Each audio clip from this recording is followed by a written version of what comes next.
નમસ્કાર ખેડૂત મિત્રો, કૃષિ સંહિતા એટલે કે ખેતીની જડીબુટી ચેનલમાં આપ સૌનું હાર્દિક સ્વાગત કરું છું। ખેડૂત મિત્રો, આ વર્ષે મગફળી મુખ્ય પાક છે, ત્યારે મગફળીમાં શરૂઆતથી જ આવતા જમીનજન્ય સુકારા અને મૂંડાના રક્ષણ સામે બીજ માવજતમાં શું કરી શકાય? ખેડૂત મિત્રો, જીએસપી કંપનીનું પીસીટી એક સંપૂર્ણ સુરક્ષા કવચ છે।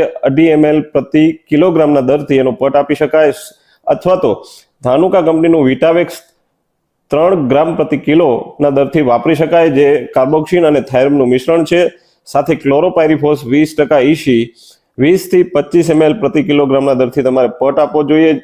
આ પ્રમાણ તમને વધારે લાગી શકે, પણ ખેડૂતો મૂંડાના નિયંત્રણ માટે આ પ્રમાણ ખૂબ જ જરૂરી છે। સાથે સાથે બાયોલોજિકલ કલ્ચર એટલે બેક્ટેરિયલ કલ્ચરનો ઉપયોગ કરવો ખૂબ જ ફરજિયાત છે। ખેડૂત મિત્રો, સીડ ક્યોર એક સારું બેક્ટેરિયલ કલ્ચર છે। આ સાથે સારી કંપનીનું પણ બેક્ટેરિયલ કલ્ચર તમે વાપરી શકો છો। અમારી ચેનલને લાઇક, શેર અને સબસ્ક્રાઇબ કરજો।